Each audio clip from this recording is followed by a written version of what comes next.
বিনয় এবং বিনম্রতার বৈশিষ্ট্য হবে। তার কারণ হচ্ছে ঈমান আনার পরে সে জানতে পেরেছে আল্লাহ রাব্বুল আলামিনের কর্তৃত্ব থেকে বেরিয়ে আসার ক্ষমতা কারো নাই। অহংকার করে যাব কোথায়, আস্ফালন করে যাব কোথায়? আল্লাহর রাজত্বের বাইরে, আল্লাহর ক্ষমতার বাইরে যাওয়ার ক্ষমতা তো কারোই নাই। সুতরাং অহংকার তার মধ্যে জায়গা পাবে না। আল্লাহ পাক দুনিয়ার সমস্ত মানুষের জিনকে পরিষ্কার করে বলেছেন, ইয়া মাশারাল জিন্নি ওয়াল ইনস ইন ইসতাতাতুম আন তানফুযু মিন আকতারিস সামাওয়াতি ওয়াল আরদ فانفذوا لا تنفذون إلا بسلطان। হে পৃথিবীর মানুষেরা আর জেনেরা, যদি সম্ভব হয় আমার আকাশের নিচের থেকে জমিনের উপর থেকে বেরিয়ে যা। লা তানফুযুন, বেরিয়ে যেতে পারবে না। আমি আকাশ এবং জমিন থেকে যদি সম্ভব করতে পারো বেরিয়ে যা। আর যদি কোনো আকাশ থাকে তার নিচে যা, আর যদি কোনো জমিন থাকে তার উপরে যাও। এমন দেশ যদি পাও যেখানে আমার আলো ছাড়া কোনো আলো আছে, আমার বাতাস ছাড়া কোনো বাতাস আছে, আমার চাঁদ সূর্য ছাড়া কোনো চাঁদ সূর্য আছে, যাও সেখানে। আল্লাহ রাব্বুল আলামিন বলেন নাই এরকম যাওয়ার কোনো উপায় নাই। আমি আল্লাহ রাব্বুল আলামিন আকাশ আর জমিন দিয়ে প্যাকেট করে রেখেছি, আটকায় রেখেছি। আমার রাজত্ব থেকে, আমার ক্ষমতা থেকে, আমার কর্তৃত্ব থেকে বেরিয়ে যাওয়ার ক্ষমতা কোনো মানুষের নাই, কোনো জেনের নাই, কোনো প্রাণীর নাই। সুবহানাল্লাহ। মানুষ হচ্ছে অহংকার কিসের হবে? তোমরা হচ্ছ ফকির। আল্লাহ পাক বলছেন ওয়াল্লাহুল গনিয়্যু ওয়া আনতুমুল ফুকারা। আল্লাহ হচ্ছেন গনি। আল্লাহ কি? গনি, বেনিয়াস, বেপরোয়া। ফাআলুল লিমা ইউরিদ, যা খুশি তাই করে, কারো মুখাপেক্ষী চিহ্ন। কোরআনে কারীমে রব্বুল আলামিন বলেছেন, নবী আপনি আমার ব্যাপারে, আমার গুণাবলীর ব্যাপারে বলুন। আল্লাহ পাক এক এবং একক, তিনি নিরঙ্কুশ, তিনি বেনিয়াস, তিনি কারো মুখাপেক্ষী নন, তিনি কাউকে জন্ম দেন নাই, তাকেও কেউ জন্ম দেয়নি। আকাশ এবং জমিনে আল্লাহর সমকক্ষ কেউ নাই। তোমরা হচ্ছ ফকির আর আমি আল্লাহ হচ্ছে বেনিয়াস। লিল্লাহি মা ফিস সামাওয়াতি ওয়া মা ফিল আরদ। আকাশে যা আছে, জমিনে যা আছে, সব আল্লাহ, সব কার? আল্লাহ পাকের। সুতরাং কিসের অহংকার, কিসের মাতবাড়ি? মানুষ পেছনের কথা ভুলে যায়, মোটেই চিন্তা করে না। একটু আগে যারা ক্ষমতায় ছিল আজকে তারা ক্ষমতা হারা, আজকে যারা ক্ষমতায় এলো তারা আবার ক্ষমতা মস্তদে বসে দুনিয়ার সব বিপদাপদ ভুলে যায়। কি করে আরো বেশি লুটপাট করা যায়, আরো বেশি মানুষকে শোষণ করা যায়, মানুষ এই চিন্তাই করে। অহংকারে, ক্ষমতার দর্পে ফেটে পড়ে, চিন্তা করে না পেছনের কথা। আল্লাহ রাব্বুল আলামিন বলেন, যারা নাকি মুমিন বান্দাদের বিনয় এবং বিনম্রতা তাদের মধ্যে সৃষ্টি হয়ে যাবে, তার কারণ হলো আল্লাহ পাক বলেছেন, ওয়ালা তামশি ফিল আরদি মারহান ইন্নাকা লান তাখরিকাল আরদা ওয়া লান তাবলুগাল জিবালা তুলা। ওয়ালা তামশি ফিল আরদি মারহান, আমার জমিনের উপরে অহংকার করে পা ফেলো না। তুমি কি পারবে অহংকার করে আমার জমিনটাকে ফাটাই দিতে? কি বলেন, পারা যাবে? অহংকার করে জমিনের উপরে লাথি মারেন জোরে, জমিন ফাটবে? ফাটবে না, আপনার পা ছিঁড়ে যাবে। আপনি কি পারবেন অহংকার করে পাহাড়ের উচ্চতা লাফ দিয়ে ছাড়াই যেতে পারবেন? তাও পারবেন। সুতরাং আল্লাহ পাকের উপরে ঈমান আনলে পরে তাদের মাথা এভাবে নত হয়ে যায়, অহংকার তাদের মধ্যে জায়গা পায় না। অহংকার কিসের? কিসের অহংকার তোমার? মানুষ তার জন্মের কথা, কোরআনে কারীম বলে মানুষ কি তার জন্মের কথা স্মরণ করে না? তোমার তো এমন অবস্থা ছিল, দুনিয়ায় উল্লেখযোগ্য বিষয়বস্তু হিসাবে তুমি পরিগণিত ছিলে না। তুমি হচ্ছ তোমার জন্মের উৎস কথা হচ্ছে এক ফোঁটা নাপাক পানি, এমন নাপাক পানি যা শরীর থেকে নির্গত হলে পরে গোসল করা ওয়াজিব হয়ে যায়, এমন এক ফোঁটা নাপাক পানি যার জন্মের উৎস, তার আবার অহংকার কিসের? পৃথিবীতে অহংকার যারাই করলো আল্লাহ পাক তাদেরকে ভালো করে দেখায় দিলেন। নমরুদকে দেখায়ছেন, ফেরাউনকে দেখায়ছেন, যুগের ছোট ছোট নমরুদ ফেরাউন যেখানে যেখানে খুদে খুদে ফেরাউন হয়েছে আল্লাহ সকলকেই দেখিয়ে দিয়েছেন, দেন নাই? দেখিয়ে দিয়েছেন। সুতরাং মাথা নিচু করে চলতে হবে, বিদ্যার বড়াই করা চলবে না। কত লেখাপড়া করেছো তুমি? এমএ পাশ করেছো, তাতে কি হয়েছে? সবে মাত্র বর্ণবোধ পড়েছো, জ্ঞানের রাজ্যে পা ঢুকিয়েছো, এখনো কিছু শেখনি। টাইটেল পাস করেছো, তো কি হয়েছে? কদ্দুর শিখেছো? নিউটনের মতো মানুষ মৃত্যুর সময় বললেন, জ্ঞান সমুদ্রের বেলাভূমিতে দাঁড়িয়ে সামান্য বালু কণা নিয়ে নাড়াচাড়া করলাম, অথই সমুদ্রের কিছুই দেখতে পারলাম না। শেখ সাদি রহমতুল্লাহ আলাইহি ইন্তেকালের সময় বলেছেন, মালুম শোধ কি হিচ মালুম না শোধ, সারা জীবন সাধনা করে বুঝিলাম ইহা যে কিছুই বুঝিলাম না। এগুলি হচ্ছে জ্ঞানীদের কথা। আর কোন রকম ইউনিভার্সিটির বারান্দা দিয়ে 3-4 দিন হাঁটছে, কয় যে সব বুঝি। কি বুঝছো? কয় দেয়ার ইজ নো গড, স্রষ্টা বলতে কেউ নেই। পাগল কি আর গাছে ধরে মিয়া? সুতরাং বিদ্যার বড়াই চলবে না, স্বাস্থ্যের বড়াই চলবে না, অর্থের বড়াই চলবে না। অর্থের বড়াই করবে, কত অর্থ তোমার হয়েছে, আল্লাহ যদি ইচ্ছে করেন ব্রেনের মধ্যে, মগজের মধ্যে এমন টিউমার করে দিবেন, মগজের মধ্যে এমন ক্যান্সার করে দেবেন, হার্টের ভিতরে এমন ক্যান্সার লাগায় দিবেন, 14 গোষ্ঠী বিক্রি করলে ঔষধের পয়সা হবে না। পারবে কিনা আল্লাহ কন? জোরে বলবেন পারবেন কিনা? এমন বহুত অসুখ আছে ডাক্তাররা বোঝেই না ঔষধ দেবে কি। হযরত ইউনূস আলাইহিস সালাম মাছে তারে গিলে ফেলে দিল, হতাশায় তিনি হার্ট ফেল করেন নাই। মাছের পেটের মধ্যে যদি কেউ চলে যায়, বেরিয়ে যাওয়ার জন্য কোন ব্যাকডোর আছে নাকি কন? পালাবার কোন রাস্তা আছে? মাছের পেটের জানালা দরজা আছে কিছু? কিছুই নেই। তিনি হতাশ হলেন না, মাছের পেটের ভেতরে বসে হযরত ইউনূস আলাইহিস সালাম বুক ভরা আশা নিয়ে আল্লাহর দরবারে তিনি ঘোষণা করলেন, লা ইলাহা ইল্লা আনতা সুবহানাকা ইন্নী কুনতু মিনাজ জালিমিন। পড়েন না সবাই, লা ইলাহা ইল্লা আনতা সুবহানাকা ইন্নী কুনতু মিনাজ জালিমিন। হযরত ইউনূস আলাইহিস সালাম বললেন, আল্লাহ তুমি ছাড়া কোনো ইলাহ নাই, তোমার পবিত্রতা ঘোষণা করছি, আমি জালিমদের অন্তর্ভুক্ত হয়ে গেছি। তিনি যখন চিল্লাচ্ছিলেন, মাসির পেটের ভিতরে বসে যখন কাতরুক্তি করতেছিলেন, আল্লাহ বুঝি তখন শোনেন নাই সে কথা? কি বলেন? আল্লাহ বুঝি তখন তন্দ্রায় বা নিদ্রায় ছিলেন না? আল্লাহ পাক কি ঘুমান? তন্দ্রায় যান? লা তাখুযুহু সিনাতুন ওয়ালা নাওম। আল্লাহ রাব্বুল আলামিন বলেন, কোন তন্দ্রা বা নিদ্রা আল্লাহ রাব্বুল আলামিনকে স্পর্শ করে না। হযরত ইউনূস আলাইহিস সালাম যখন মাছের পেটের ভিতরে বসে চিৎকার মারলেন, আল্লাহ পাক বলেন, ইউনূস রে, তোমার ওই ডাক কেউ শোনে নাই, দুনিয়ার কোন রাজা বাদশাহ শোনে নাই, দুনিয়ার কোন বন্ধু বান্ধব তোমার শোনে নাই, কিন্তু আমি তোমার আরশের মালিক, আমি রব্বুল আলামিন শুনেছি। শুধু শুনি নাই, সঙ্গে সঙ্গে জবাব দিয়ে দিয়েছি। ফাস্তাজাবনা লাহু ওয়া নাজ্জাইনাহু মিনাল গাম্মি। পড়েন, ফাস্তাজাবনা লাহু ওয়া নাজ্জাইনাহু মিনাল গাম্মি ওয়া কাযালিকা নুজিল মুমিনিন। আল্লাহ পাক বলেন, আমি জবাব দিলাম। মাছের পেটের ভিতরে বেদনা শুরু হয়ে গেল, মাছ আর তলদেশে শুয়ে থাকতে পারলো না, সাঁতরাতে পারলো না, মাছ ভেসে উঠল উপরে। পেটের যন্ত্রণায় মাছ কিনারায় চলে এসে বমি করে দিতে পারলে যেন বাঁচি, এই অবস্থা মাছের হলো।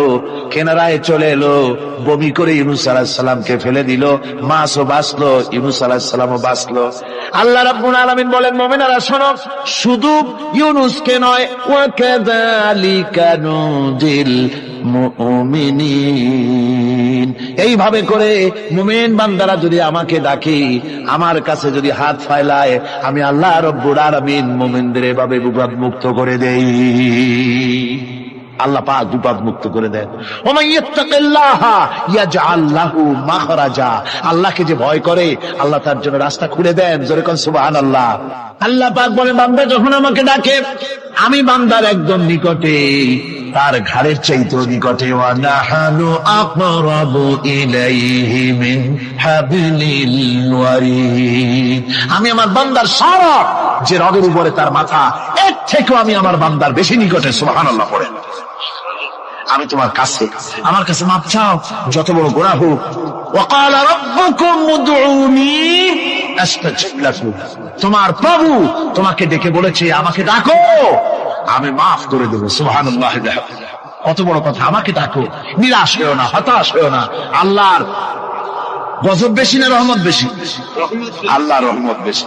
হাদিসে কুদসির ভিতরে এসেছে, আল্লাহ পাক বলেছেন, কোন বান্দা যদি আমার দিকে এক বিগত অগ্রসর হয়, আমার রহমত তার দিকে এক হাত এগিয়ে যায়। কোন বান্দা যদি আমার দিকে হেঁটে আসে, আমার রহমত তার দিকে দৌড়ে যায়।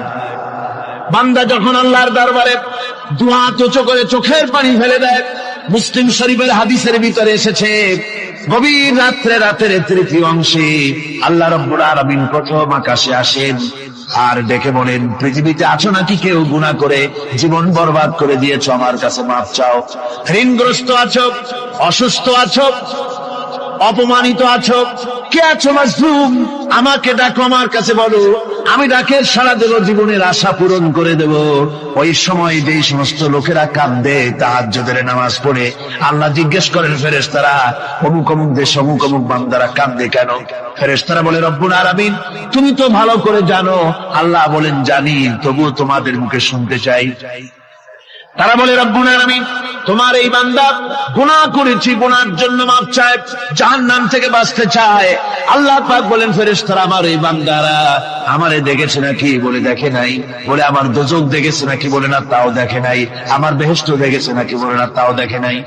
আল্লাহ পাক বলেন, ফেরেশতারা সাক্ষী থাকো, ওরা আমাকে দেখে নাই, আমার বেহেশত দোজখ কিছুই দেখে নাই, শুধুমাত্র আমার নবীর কথা, আমার কোরআনের কথা বিশ্বাস করে আরামের ঘুমকে হারাম করে যেভাবে তারা কাঁদতেছে, সাক্ষী থেকে যাও ফেরেশতারা, আবার রহমতের দরিয়ায় জোশ মেরেছে আমার ওই ক্রন্দনরত বান্দাগুলিকে আমি আল্লাহ মাফ করে দিলাম।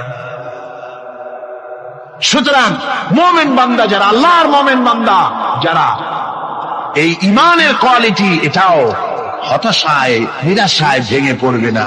গুনাহ তো মানুষই করে, গুনাহ হয়ে গেছে, মাপ চাও। তোমার গুনাহ কদ্দুর?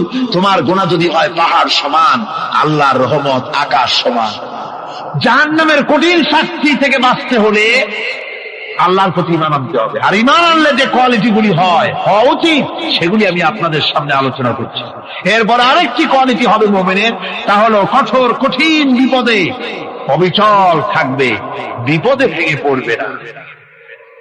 বিপদ আপদ, শত্রুতা, ক্ষয় ক্ষতি যা কিছু হয় সবই আল্লাহর পক্ষ থেকে, এটা মেনে নিতে হবে এবং ধৈর্য ধারণ করতে হবে। বিপদ মুসিবত শুধু উম্মতের জন্য নয়, দুনিয়ার সমস্ত নবীদের বিপদ এসেছে, হয় নাই? নবীদের বিপদ আসে নাই? কোরআনে কারীম থেকে শুনুন, আল্লাহ রাব্বুল আলামিন বলেন, ওয়া কাযালিকা জাআলনা লিকুল্লি নাবিয়্যিন আদুওয়াম মিনাল মুজরিমিন। আল্লাহ পাক বলেন, এমনি করে আমি সকল নবীদের শত্রু বানিয়ে দিয়েছি, সব পাপিষ্ঠ আর অপরাধ প্রবণ লোকদেরকে। প্রত্যেক যুগে নবীদের শত্রু ছিল, প্রত্যেক যুগে নবীদের কি ছিল? শত্রু ছিল। সে শত্রু কারা ছিল? আল্লাহ পাক বলছেন, নবীদের শত্রু ছিল পাপিষ্ঠ আর অপরাধ প্রবণ লোক এরাই ছিল নবীদের দুশমন। রাসূলগণের অবস্থা যদি এই হয়, তাহলে তার উম্মত, ওই দিনের ধারক বাহক যারা, তাদের বুঝি বিপদ আপদ হবে না নাকি? হবে কিনা? তো ইসলামের বিরোধিতা যারা করে, কোরআনের পরিভাষায় বলা হয়েছে ইসলামের দুশমন, নবীদের দুশমন। দুনিয়ার সব পাপিষ্ঠ আর অপরাধ প্রবণ লোকেরাই ইসলামের দুশমন হয়, নবীদের দুশমন হয়। আজও দেখেন, আজও তাকিয়ে দেখেন, ইসলামী আন্দোলনের বিরোধিতা যারা করে তারা পাপিষ্ঠ চরিত্রের কিনা তাকায় দেখেন, খুঁজে দেখেন সর্বত্র। খুঁজে দেখুন যারা ইসলামী আন্দোলনের বিরোধিতা করে, যারা ইসলামকে মিটিয়ে দেওয়ার চেষ্টা করতেছে, যারা ইসলামকে মৌলবাদ বলে, ইসলামকে সাম্প্রদায়িক বলে, কোরআনে কারীমের কথা কত স্পষ্ট যে নবীদের দুশমন হয়, ইসলামের দুশমন হয় মুজরিম লোকেরা, অপরাধ প্রবণ আর পাপিষ্ঠ লোকেরা। আজও আমরা দেখতে পাই এই শ্রেণীর লোকেরা পাপিষ্ঠ এবং সবচাইতে সমাজের নিকৃষ্ট ধরনের চরিত্রহীন লোক। নামাজ নাই। আপনি খুঁজে দেখেন ইসলামী আন্দোলনের বিরোধিতা যারা করছে, যারা নেতৃত্ব দিচ্ছে, নামাজ নাই, রোজা নাই, চরিত্র নাই, হজ নাই, যাকাত নাই, মদ, জুয়া, জেনা, ব্যভিচার ইত্যাদিতে লিপ্ত। চেহারা দেখলে ছেলেপেলেরা 2 গ্লাস পানি খায় ভস্ম যায়। কথা ঠিক কিনা কয়? এই হলো অবস্থা। মারে কেন? মুমিনদেরকে, পয়গম্বরদেরকে, সাহাবীদেরকে এবং ঈমানদারদেরকে মারে কেন? তার কারণ হচ্ছে আল্লাহ রাব্বুল আলামিন বলেছেন, ওয়া মা নাকামু মিনহুম ইল্লা আইয়ুমিনু বিল্লাহিল আজিজিল হামিদ। কাফিররা ঈমানদার লোকদেরকে অন্য কোন অপরাধী নির্যাতন চালায় না, নির্যাতন চালায় শুধু এই কারণে যেহেতু মুমিন লোকেরা পরাক্রমশালী, আল্লাহ রাব্বুল আলামিনের দ্বীনকে কায়েম করতে চায়, তার উপরে ঈমান এনেছে, এই কারণেই তারা মারে। ঠিক কিনা কর? যুগে যুগে নবীদের উপরে, সাহাবীদের উপরে যে অত্যাচার হয়েছে, সেই অত্যাচার এই কারণেই হয়েছে, অন্য কোনো কারণে নয়। এই কঠিন বিপদে অবিচলতা এবং ধৈর্যের দৃষ্টান্ত নবীগণ পেশ করেছেন পৃথিবীর বুকে। আমরা দেখেছি ইব্রাহিম আলাইহিস সালামকে আগুনে ফালানো হয়েছে, আছে না কোরআন শরীফে? আমি কিন্তু গল্প করতেছি না, সব কোরআনের কথা। কিসের কথা? ইব্রাহিম আলাইহিস সালামকে আগুনে ফালানো হচ্ছে। অপরাধ কি? অপরাধ হচ্ছে হযরত ইব্রাহিম আলাইহিস সালাম দাওয়াত দিয়েছেন, লা ইলাহা ইল্লাল্লাহ। জোরে পড়েন, লা ইলাহা ইল্লাল্লাহ, লা ইলাহা,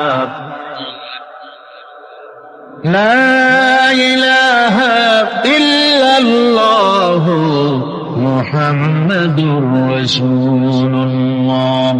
হযরত ইব্রাহিম আলাইহিস সালাম দ্বীনের দাওয়াত দিয়েছেন, এক আল্লাহর দাওয়াত দিয়েছেন, ঈমানের দাওয়াত দিয়েছেন। আর কোন অপরাধ ছিল না। নমরুদ সহ্য করতে পারলো না।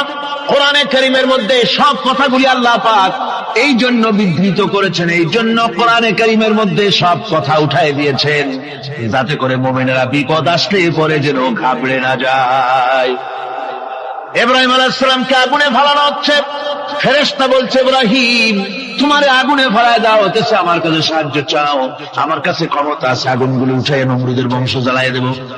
হযরত ইব্রাহিম ফেরেশতার কাছে সাহায্য চাইছিলেন নাকি? তিনি বললেন, ফেরেশতা তোমার কাছে সাহায্য কেন চাইব? আমি তো এমন কোন অন্ধ আল্লাহর ইবাদত করি না যেই অন্ধ স্রষ্টা তার গোলামের দুঃখ দুর্দশা না দেখেন। আমি তোমার কাছে সাহায্য চাইব না।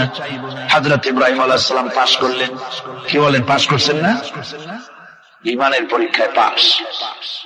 আগুনের মধ্যে হযরত ইব্রাহিমকে যখন ফেলানো হচ্ছে, রব্বুল আলামিন আগুনের প্রতি নির্দেশ করে দিলেন, ইয়া নারু কুনি বারদাও ওয়া সালামান আলা ইব্রাহিম। আগুন আমার ইব্রাহিমের জন্য শান্তিদায়ক, ঠান্ডা হয়ে যা। এখন কি আর আগুনের বাপের ক্ষমতা আছে ইব্রাহিমের পোড়ানো? আর ক্ষমতা নাই। আমার বন্ধুগণ, ইব্রাহিম আগুনের ভিতরে আরামে বসা আছেন, আর ওদিকে নমরুদ বসে বসে দেখতেছে দূর থেকে।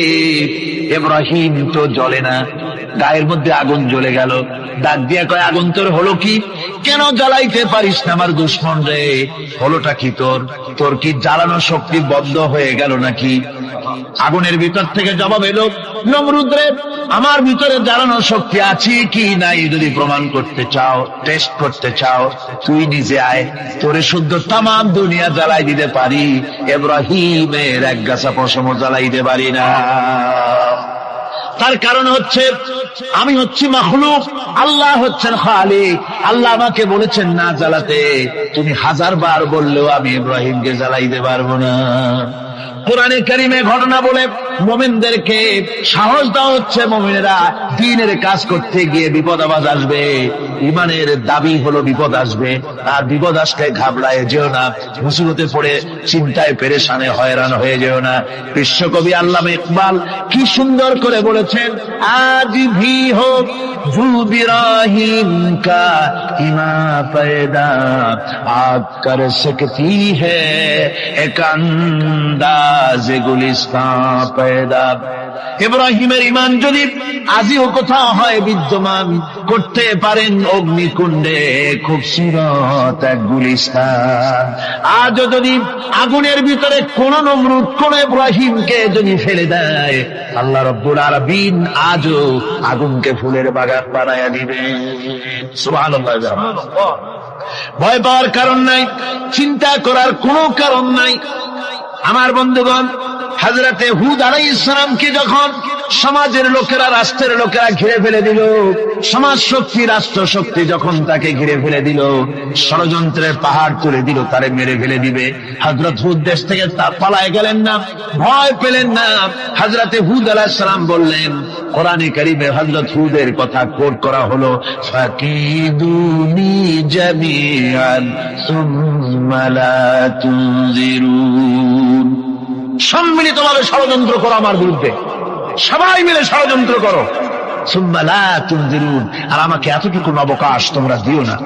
ইন্নী তাওয়াক্কালতু আলাল্লাহি রাব্বি ওয়া রাব্বিকুম, আমি ভরসা করেছি সেই আল্লাহর উপরে, যার কুদরতি হাতের ভেতরে, যিনি আমাদের রব তোমাদেরও রব, আর যার কুদরতি হাতের ভিতরে তামাম পৃথিবীর জানগুলি যার হাতে, সে আল্লাহর উপরে ভরসা করেছি।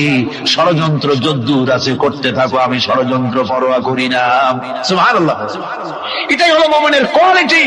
শুধু ঈমান, লা ইলাহা ইল্লাল্লাহু মুহাম্মাদুর রাসূলুল্লাহ, গরু গোশত খাই, আর রবিউল মাস আসতে পরে ইয়া নবী সালাম আলাইকা, ইয়া রাসূল সালাম আলাইকা, তারপরে গরম গরম জিলাপি আর রসগোল্লা খাইলাম খুব বেশি করিয়া, এর নাম মুমিন নয়। মুমিন হচ্ছে তার চলায় ফেরায়, ওঠায় বসায় সাহসিকতার এক আন্দাজ তৈরি হবে সে। আমার ভাইয়েরা, বিপদে অবিচলতা আমাদেরকে পয়গম্বরেরা শিক্ষা দান করেছেন। আমরা দেখতে পেয়েছি বিশ্বনবী জনাবে মুহাম্মদুর রাসূলুল্লাহ সাল্লাল্লাহু আলাইহি ওয়াসাল্লাম হিজরতের রাত, কাফেরেরা চতুর্দিকে দাঁড়ানো, হযরত জিবরাইল এসে বলেন, ইয়া রাসূলুল্লাহ, হে কাফেরেরা চতুর্দিকে ঘিরে দাঁড়িয়েছে, গভীর রাত, এখন হাতে তাদের তরবারি, সকাল হলে পরেই তারা আপনাকে মেরে ফেলে দেবে, তাড়াতাড়ি উঠেন, মদিনার দিকে চলে যান। আল্লাহ নবী ঘুমের থেকে জেগে হযরত আলীকে ডেকে বলেন, আলী, আল্লাহ অর্ডার করেছেন আমি মদিনায় চললাম, আমার বিছানার পরে আমার চাদর গায়ে দিয়ে শুয়ে থাকো। হযরত আলী বলেন, আল্লাহর হাবিব, আপনার চাদর গায়ে দিয়ে ঘুমিয়ে থাকবো, সকালবেলায় কাফির বেঈমানেরা আপনার বিছানার পরে আপনার চাদর গায়ে দেওয়া অবস্থায় আমি আলীকে তারা মুহাম্মদ মনে করবে, আর আমি আলীকে নবী মনে করে তারা তাদের তরবারি দিয়া কেটে কেটে টুকরা টুকরা করে আমারে বিদায় করে দেবে দুনিয়া থেকে। এতটুকু পরোয়া করি না, বরং আমার দিলের মধ্যে এটাই তৃপ্তি থাকবে যে আমি আলীর জীবনের বিনিময় আল্লাহর হাবিব দুনিয়ায় বেঁচে আছেন। যে ব্যক্তি বিদ্রোহ করেছে এবং দুনিয়ার জীবনকে অগ্রাধিকার দিয়েছে, তার জায়গা হচ্ছে জাহান্নাম। জোরে বলেন নাউজুবিল্লাহ। যে ব্যক্তি আল্লাহর সঙ্গে বিদ্রোহ করেছে আর পরকালের জন্য পাথর জোগাড় করে নাই, দুনিয়াকে অগ্রাধিকার দিল, পরকালকে ভুলে গেল, তার জায়গা হলো জাহান্নাম। وَأَمَّا مَنْ خَافَ مَقَامَ رَبِّهِ وَنَهَى النَّفْسَ عَنِ الْهَوَى فَإِنَّ الْجَنَّةَ هِيَ الْمَأْوَى। আর যে ব্যক্তি আপন প্রভুর সামনে উপস্থিত হকে ভয় করেছে এবং আপন প্রবৃত্তিকে লালসা মুক্ত করেছে, লালসার হাত থেকে রক্ষা করেছে, আল্লাহ রাব্বুল আলামিন কিয়ামতের দিন তার জন্য রেখে দিয়েছেন জান্নাত। তার জন্য কোন জায়গা?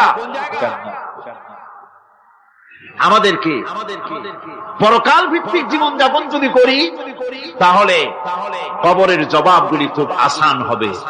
আর যদি পরকাল ভিত্তিক জীবন যাপন না হয় কবরটা মুসিবতের জন্য মুসিবত হয়ে যাবে। হযরত ওসমান রাদিয়াল্লাহু তাআলা আনহু কবরের কাছে গিয়ে খুব কাঁদতেন। সাহাবায়ে কেরাম প্রশ্ন করেছেন, হুজুর রাসূল করিম সাল্লাল্লাহু আলাইহি ওয়াসাল্লাম যখন জান্নাত ও জাহান্নামের ওয়াজ করেন কখনো তো এত বেশি আপনি কাঁদেন না যত বেশি কাঁদেন কবরের কাছে এসে। কারণ হযরত ওসমান রাদিয়াল্লাহু তাআলা আনহু বলতেন, আমার সাথীরা, আমি আমার হাবিবের কাছে আল্লাহ রাব্বুল আলামিনের রাসূলের কাছে আমি শুনেছি এই কবরটাই হলো প্রথম স্টেশন, এই কবরটাই হলো প্রথম ইমিগ্রেশন কাউন্টার। এই জায়গায় যদি কেউ ধরা পড়ে যায়, কারো যদি চার্জশিট হয়ে যায়, সব জায়গায় ধরা পড়ে যাবে। হাসরে মিজানে সিরাতে কোন জায়গায় নাজাত পাবে না।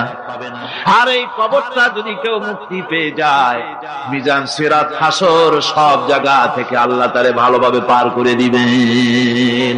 এটা হলো আসল জায়গা, মারাত্মক জায়গা, খুব মারাত্মক জায়গা। আমি এটাকে ইমিগ্রেশন কাউন্টার বলেছি আমার ভাষা। ইমিগ্রেশন কাউন্টার যারা বিদেশ ভ্রমণ করেছেন তারা জানেন। লন্ডন যাবেন, আমেরিকা যাবেন, সৌদি আরব যাবেন, যে কোনো বিদেশে যাবেন, গেলেই পাসপোর্ট তারা দেখবে। পাসপোর্টে আপনার ন্যাশনালিটি কোনটা সেটাই তারা জানতে চাইবে। আপনি কোন দল করেন এটা তারা জানতে চাইবে না। আপনি কোন ভাষায় কথা বলেন তাও তাদের জানার দরকার নেই। প্রথমেই তারা আপনার ন্যাশনালিটি দেখবে, আপনার আইডেন্টিটি কি তারা জানতে চাইবে। তারপরে যদি স্যাটিসফ্যাক্টরি হয় আপনাকে ভিসা দিয়ে ভেতরে ঢোকবার ব্যবস্থা করে দেবে। আর যদি তারা স্যাটিসফাইড না হয় তাহলে আপনাকে মেহমানখানায় ঢুকানো হবে, গ্রেফতার করবে। কবর হচ্ছে এ ধরনের একটি ইমিগ্রেশন কাউন্টার। কবরের ভিতরে মানুষ যখনই রাখা হবে সঙ্গে সঙ্গে দুজন ফেরেশতা আসবে। কবরের কাছে যারা এসেছিল দাফন হয়ে যাওয়ার পর এই লোকগুলি 40 কদম যেতে যতক্ষণ লাগে এর মধ্যেই দুজন ফেরেশতা এসে যাবে। এসে জিজ্ঞেস করবে, মান রব্বুকা, তুমি কোন দল করতে? ওটা তাদের জানার দরকার নেই। চাকরি কিসে করতেন ওটা জানার দরকার নেই। ব্যবসা করতেন না চাকরি করতেন প্রয়োজন নেই। প্রথমেই জিজ্ঞাসা করা হবে ন্যাশনালিটি, প্রথমেই জিজ্ঞাসা করা হবে তার ন্যাশনালিটি সম্পর্কে, তার আইডেন্টিটিটা কি, এবং সেটাকে সত্যায়িত করার জন্য, বোঝার জন্য 3টি প্রশ্ন। প্রথম প্রশ্ন, মান রব্বুকা ওয়া মা দীনুকা ওয়া মান নাবিয়্যুকা, তোমার রব কে, তোমার দ্বীন কি, তোমার নবী কে।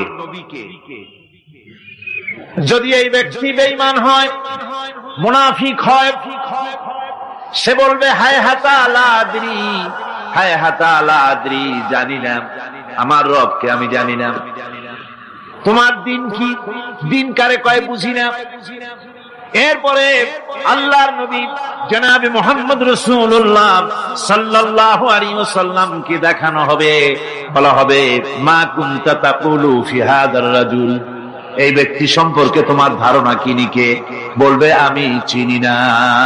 নাউযুবিল্লাহ। বাস,